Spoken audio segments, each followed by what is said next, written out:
Bom dia! Hoje é dia de cafezinho com Lindby. Já tô com o meu aqui, esperando o convidado, Rafael Ramos. Rafael é procurador do município de Porto Alegre, também é coordenador do Centro de Estudos em Direito Municipal da Procuradoria-Geral do município de Porto Alegre. Oi, Tiago, bom dia, bom dia. Eu estava falando sobre o Rafael. O Rafael também, ele é mestre em Direito pela PUC e ele é organizador deste livro básico sobre a Lindby. E hoje começa uma série, ele vai falar sobre essa série, com grandes nomes do direito administrativo. É o nosso bom dia. Bom dia, Renê. Bom dia, Carol. Estamos aqui, vamos ver aqui. O apresentador, né? O host, na verdade. Hoje eu vou apresentá-lo. Bom dia, Bruno. Bom dia, Olá, Rafa. bom dia. Que alegria. Estamos aqui juntos. Pela primeira vez, a gente nunca consegue se encontrar por aqui, né? Hoje a Sei, gente nunca conseguiu. conseguimos. Bom dia a todos e a todas. Rafa, Estou aqui muito com o bem. meu cafezinho. Eu também tô aqui com o meu, ó. Coffee time com Lindby. Só tá faltando o chocolate que alguém me prometeu, mas eu tava esperando. Não, vai chegar, vai chegar. Rafa, que bom te ter aqui. Eu estava te apresentando, mas eu quero dizer que é uma honra te ter nessa série nova que a Carol anunciou tão bem. Eu tô adorando essas séries, tá? E Fernanda, bom dia. José, Douglas, bom dia a todos. Que bom que a gente pode estar junto aqui falando sobre um tema tão importante para a advocacia. Eu queria que tu começasse falando um pouquinho, então, dessa nova série. Primeiro, eu queria agradecer o convite da Sinara. Eu sou um fã do PGM Ambiental, acho esse projeto da Sinara maravilhoso.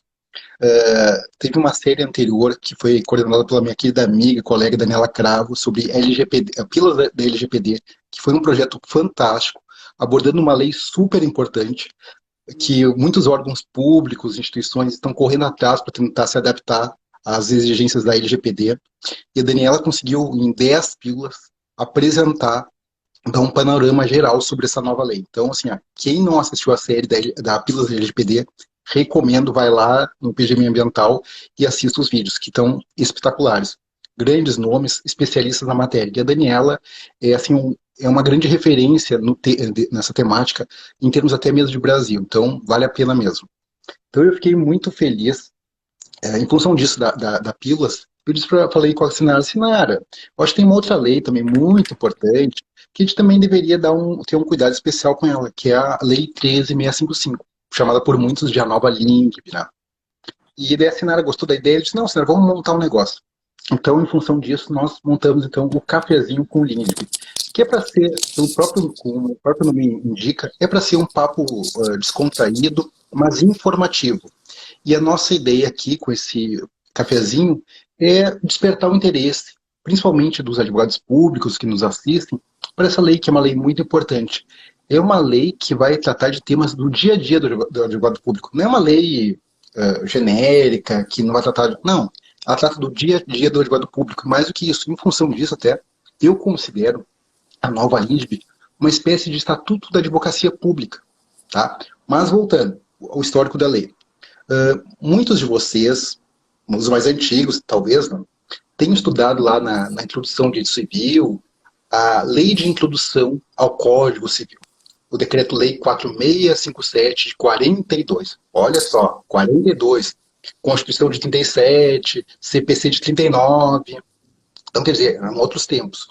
No entanto, em que pese se chamar Lei de Introdução ao Código Civil, ela nunca disciplinou matéria apenas do Código Civil. Era uma lei de introdução geral. Sim. Em função disso, em 2010, houve uma alteração legislativa. No entanto, essa alteração legislativa foi simplesmente uma alteração nominal. Deixou de se chamar Lei de Introdução ao Código Civil para ser Lei de Introdução às Normas do Direito Brasileiro. No entanto, houve uma alteração, como eu disse, apenas nominal. Nenhum dispositivo foi alterado. Em função disso, em 2013, dois professores de São Paulo, o Carlos Ali Sanfeld e o Floriano de Azevedo Marques Neto, elaboraram um anteprojeto de lei. Eles lançaram em 2013 um livro, e no último capítulo do livro constava um anteprojeto, o que chamaram de lei para promoção da segurança jurídica. Eles disseram assim, olha, acho que existe atualmente um quadro generalizado de insegurança, o gestor público está amedrontado com a atuação dos órgãos de controle, então nós devemos criar uma lei para dar uma proteção para o gestor público. E essa lei, diga-se de passagem, não é uma lei de segurança apenas para o gestor público, mas também para os advogados públicos, que muitas vezes são responsabilizados ao emitir uma opinião, um parecer. Em 2015, esse projeto, então, ele ganha o apoio do senador Antônio Anastasia, começa, então, a tramitar no Congresso Nacional, é aprovado no Senado, é aprovado na Câmara, e quando estava em vias de ser sancionado pelo presidente, se não me engano era o Michel Temer, à época, os órgãos de controle abriram os olhos. Meu Deus, mas que lei é essa que foi aprovada no Congresso? A gente não sabia dessa lei, e essa lei nos atinge. Então, começou então um intenso debate entre os favoráveis à lei e os contrários à lei. Quem era contrário à lei dizia o seguinte, não, mas a gente não fica sabendo dessa lei aí. Daí os favoráveis diziam, não, mas nós organizamos audiências públicas para discutir essa lei, esse projeto. Com aquele debate acalorado, mas eu sou favorável à lei, eu adoro essa lei. No entanto, me parece que eles têm um pouquinho de razão. Aparentemente, realmente existiram essas audiências públicas, mas me parece que chamaram só quem era favorável ao projeto, né? Esqueceram de chamar quem não gostaria. Nunca acontece isso, nunca. Nunca. Me parece por isso.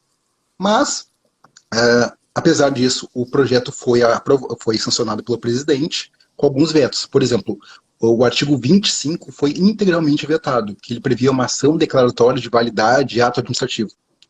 Daí, então, esse foi vetado. E mais alguns dispositivos pontuais. Mas, enfim, a lei foi sancionada, publicada, então, a Lei 13.655, que alguns chamam de Lei de Segurança Jurídica para Inovação, outros chamam, que eu acho que é o nome mais popular, de Nova LINDB, que é o nome que eu gosto mais.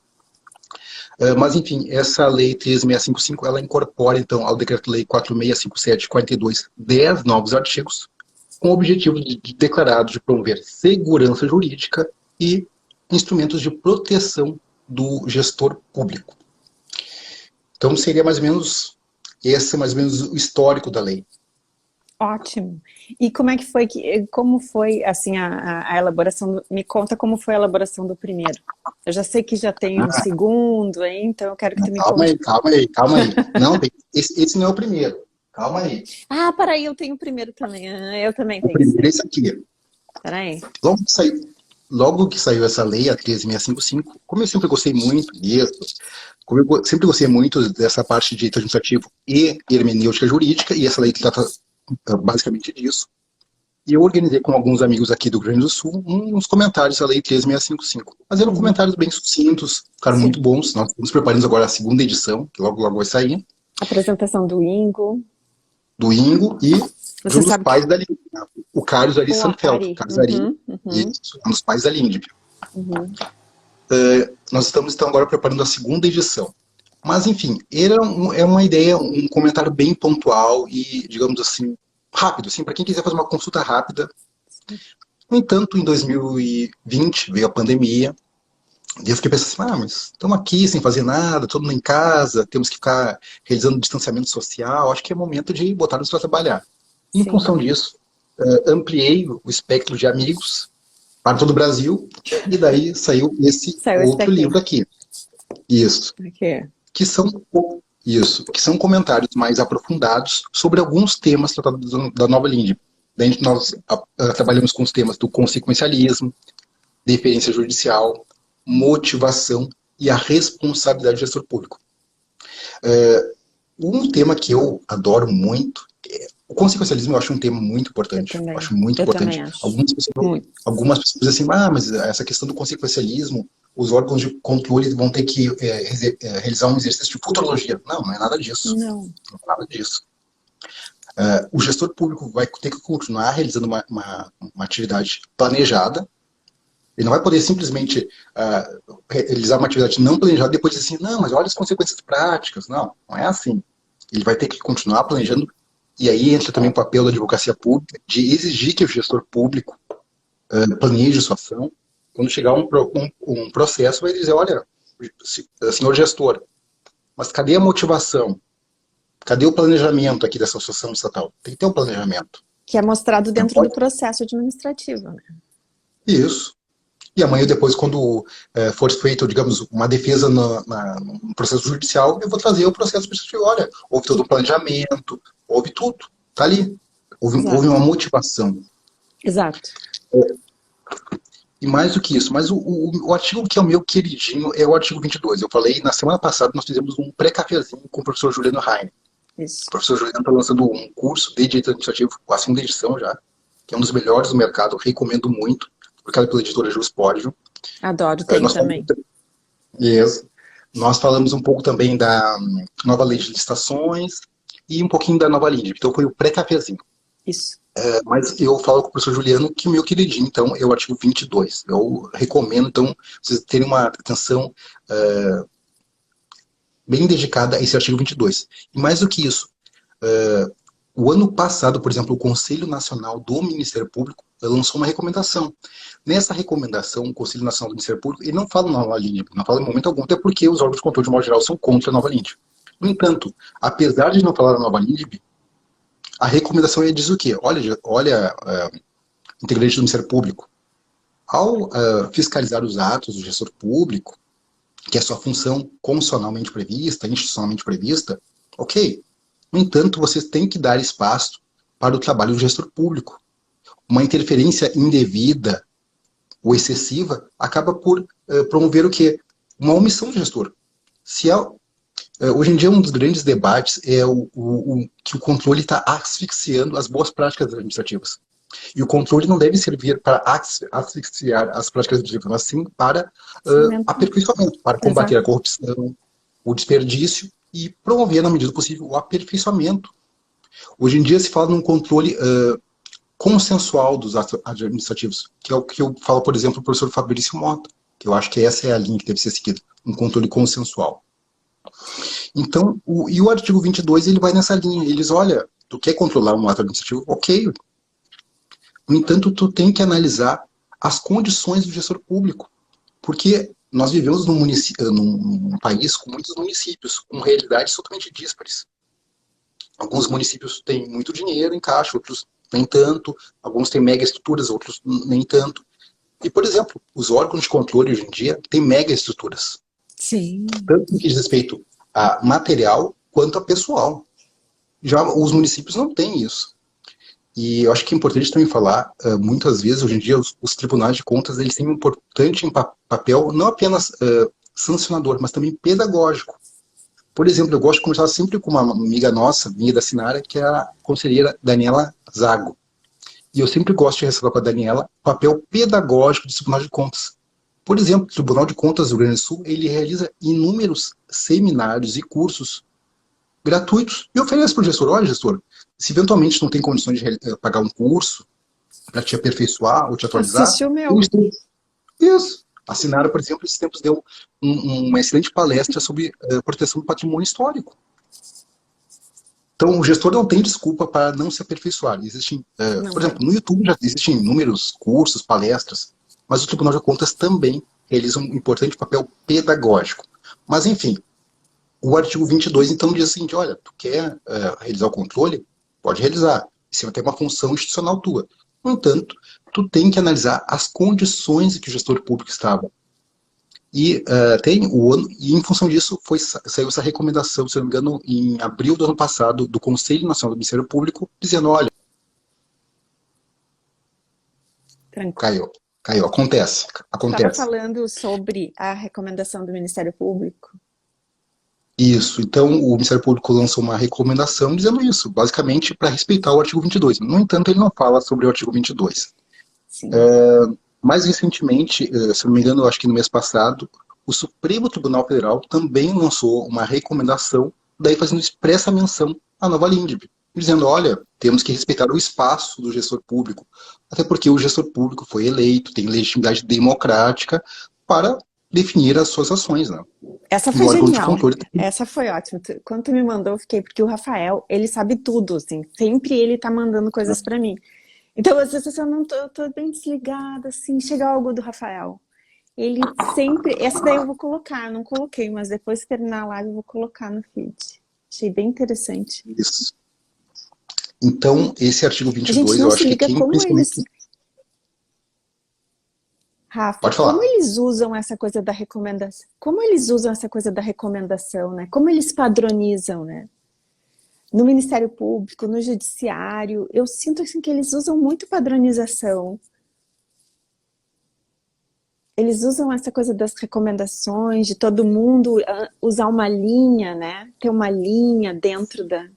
Eles primam por isso. Sim, sim. Não, eu acho que é muito importante ter uma... Porque uma das grandes questões também que é muito discutido no que diz respeito à nova LINDB é que muitas vezes os próprios órgãos de controle não estão de acordo. Sim. Será que é a minha ou a tua internet que tá? Eu sempre fico em dúvida porque a minha tá muito ruim. Pra mim, o Rafa ficou trancado. E pra você? Tinha um promotor dizendo que era contra o retorno presencial. Então, veja, uma coisa meio estranha, né? Lá no STF, o Ministério Público diz que é a favor do retorno presencial. E aqui no primeiro grau, diz que não. E são interesses da mesma instituição, do Ministério Público do Rio Grande do Sul. Então, imagina como é que o gestor público fica, né? Tá, mas o que eu faço? Eu sigo... Qual Ministério Público eu sigo? E isso gera um clima de insegurança. Sim. E isso gera o que eles vão falar do chamado apagão das canetas. E no limite de um Isso. direito administrativo do novo. Né? Então, que é algo bem problemático. E esse artigo 22, ele é muito importante, principalmente no que diz respeito ao controle de políticas públicas. Por exemplo, no que diz respeito à saúde, educação. Basta lembrar a questão de fornecimento de medicamentos, cirurgias, procedimentos cirúrgicos, que muitas vezes, dependendo porque um dos grandes debates hoje em dia, porque o direito à saúde é um direito fundamental. Ok, Sim. é garantido, tem inúmeras decisões judiciais garantindo o direito à saúde.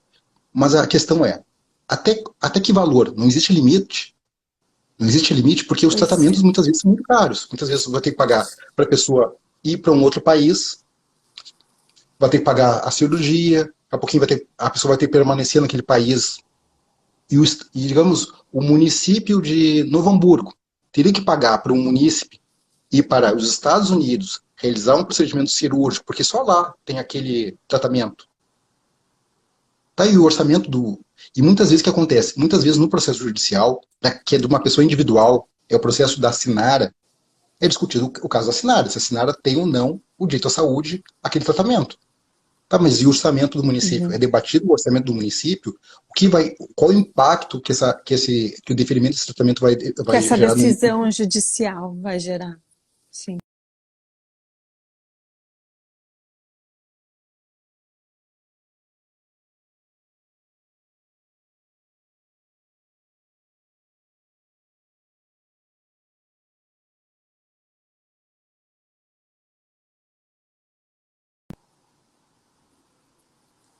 Rafa. Mas, sim. Cortou? E vamos falar do sorteio? Para mim cortou, mas eu queria falar do sorteio. Eu tô tão ansiosa porque o Rafa vai Ah, dar tá, um o sorteio. livro. Mas vamos fazer o sorteio agora já? Não, só vamos falar que no final vai ter um sorteio. Ah, tá. Ah, tá. Alguém vai Então tá. ganhar o livro. Isso, no final aqui da live, então nós vamos fazer um sorteio. Uma coisa bem simples aí, então fique aí, porque logo logo vai ter o sorteio. Então, esse artigo 22 é muito importante no que diz respeito a isso. Mas temos outros artigos. Nós temos os artigos 23 e 24, que vão tratar da segurança jurídica, da proteção da confiança. O 23 vai tratar de um tema muito importante, que é a questão envolvendo regimes de transição, que é um tema pouco estudado. De modo geral, só se fala em regime de transição quando tem reforma previdenciária, né? Mas o regime de transição se aplica para muitas outras coisas, né? Então, é outro tema muito importante. A própria lei de licitações agora. Isso. Depois nós temos o artigo 25, como eu disse, foi revogado integralmente. Temos o artigo 26, que trata fala a respeito da consensualidade, que é um outro tema super importante no tema da moda, né? Consensualidade. O 27 é um artigo meio estranho, assim, então não vou nem falar sobre o artigo 27, que É polêmico, um artigo né? que não é polêmico, é que ele é meio nebuloso. Não é nem polêmico, ele é nebuloso. para que se aplicaria, O erro. tem toda uma discussão. Mas o artigo, acho que é o mais polêmico de todos, é o 28, que diz respeito à responsabilidade do gestor público e o chamado erro grosseiro. O que é erro grosseiro? Esse é o mais Quando polêmico. teve o anteprojeto, procurou-se dizer o que seria, o que não seria erro grosseiro. Mas, no entanto, quando foi para a sanção presidencial, esse dispositivo, era um parágrafo, se não me engano, o primeiro ou o segundo, ele foi revogado. Uhum. Que seria algo positivo. Mas, então, esse artigo 28 ele é muito importante. Em função disso, até, nós teremos uma live, futuramente, só para tratar do artigo 28, né? Só para tratar dele, que é o mais polêmico de todos.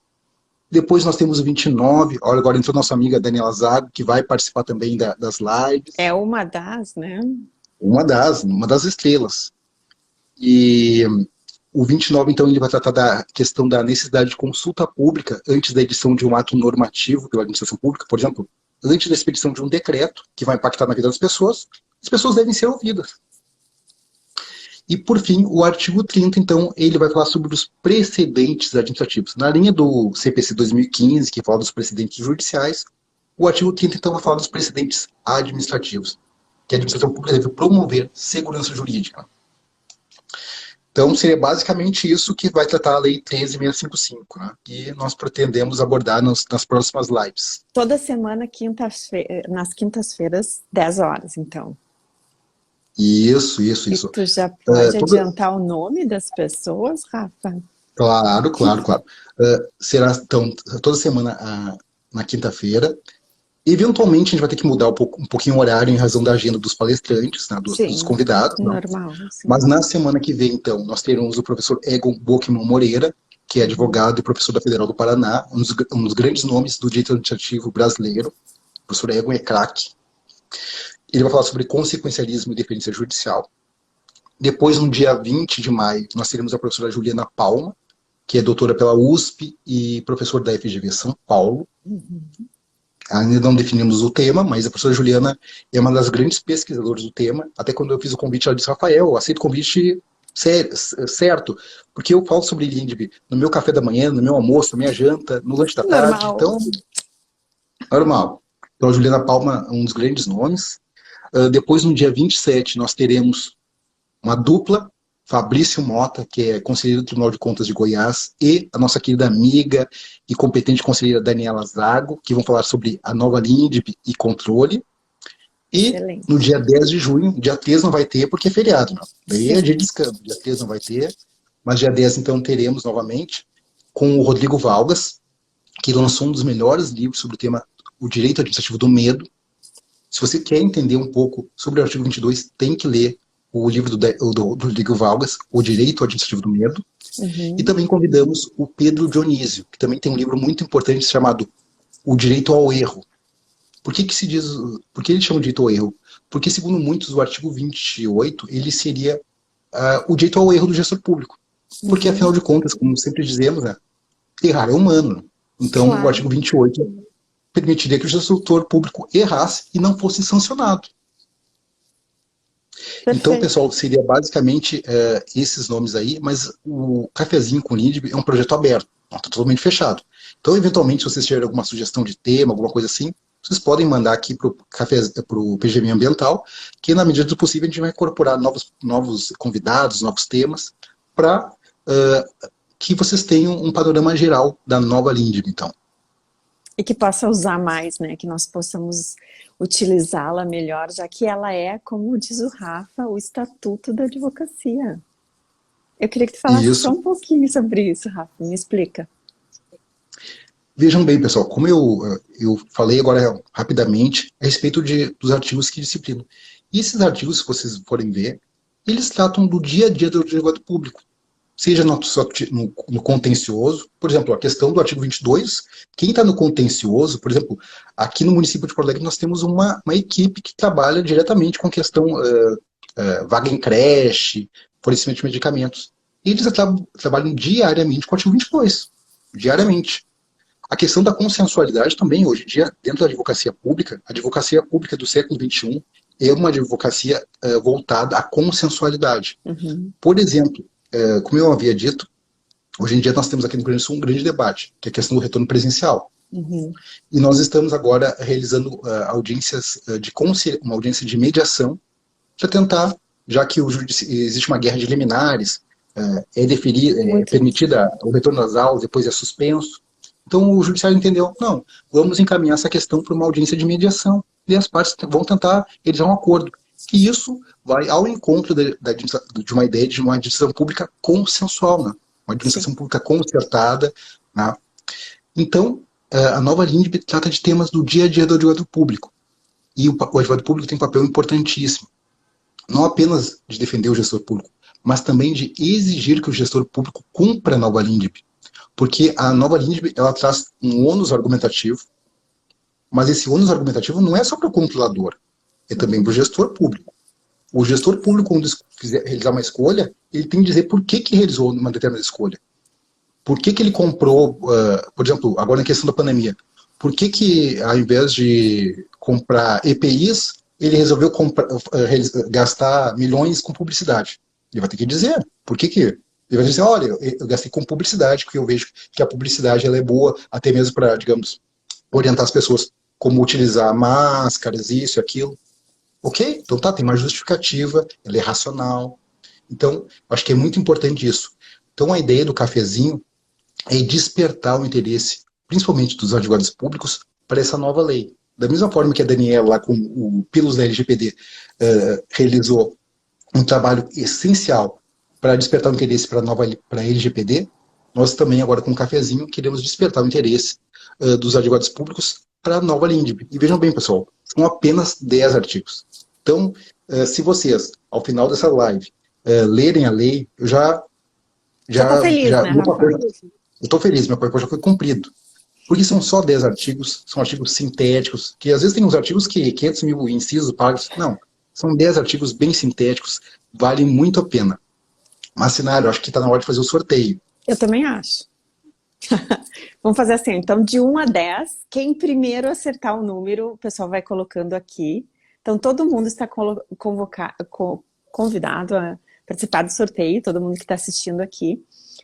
De 0 a 11, tem 11 pessoas. De 0 a 11, então, Rafa, faz a pergunta. A pergunta é a seguinte, para ganhar o livro. Para ganhar o livro. Quantas mulheres participam do livro Nova LINDB? Paga para ninguém ver. Vamos ver, eu vou fazer print. Vocês vão colocando aí.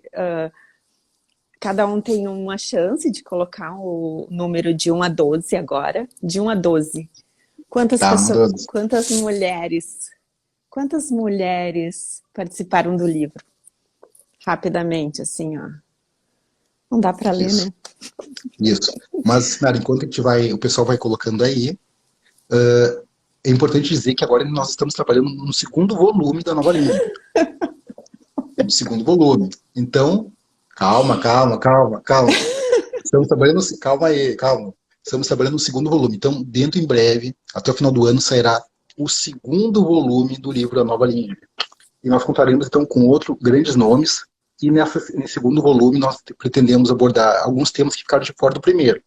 A questão da consensualidade, regime de transição, proteção à confiança, consulta pública, precedentes administrativos. Então, logo, nós teremos o segundo volume. E nesse segundo volume, o primeiro volume, eu e o professor Mafini, a gente travamos um pequeno debate. Qual a cor do livro? Eu sou gremista, ele é colorado. Tem que ser vermelho.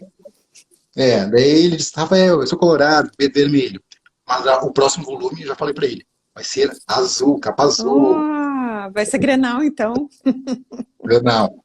Sinara, acho que já temos, acho que já deu aí pro pessoal botar, eu acho. Quem é que ganhou? Quem foi o primeiro a colocar? Primeiro ou primeira? Vereador Cris Moraes, gente, peraí, vamos colocar aqui, ó. O vereador disse 6, o Hélio disse 6. Hélio, eu acho que tu é meio suspeito, não? O Rafael. O Hélio é meu amigo. Rafael é meu amigo de São Paulo, colocou 7. José Varesco, 5. Caroline Rocha, 4. Carolina Faleiros, 8. O Edner Lacerda, aqui de Novo Hamburgo, 9. Ali, 3. Fernanda Souza, 6. Quem ganhou, Rafa? O primeiro que colocou, 6. Quem Seis foi o primeiro? mulheres. Foi vereador Cris Moraes. Então, vereadora, a senhora receberá, depois coloque, depois inbox, pode mandar o Isso, o endereço, endereço. que hoje mesmo eu já posto o livro. Ótimo. Rafa, muito obrigada. Foi ótimo fazer live contigo. A gente tinha perdido dezembro de fazer. Tem uma outra live do Rafa aqui no canal. Eu vou colocar hoje nos stories para lembrar que hoje é TBT também, né? Dia de lembrar de Sim, coisas que aconteceram. Muito obrigada por essa série. Eu vou curtir muito. Todo mundo vai curtir. Vamos aprender muito e tornar a Lindb mais divulgada, mais difundida. Vamos estar juntos também. Obrigada por todo mundo que participou. eu que agradeço. Então, hoje foi um papinho bem rápido, só para apresentar o projeto, e espero vocês, então, todas as quintas-feiras, às 10 horas. Obrigado, pessoal. Um beijo, bom trabalho, Rafa. Beijo. Obrigada mais uma vez. Beijo para todo mundo.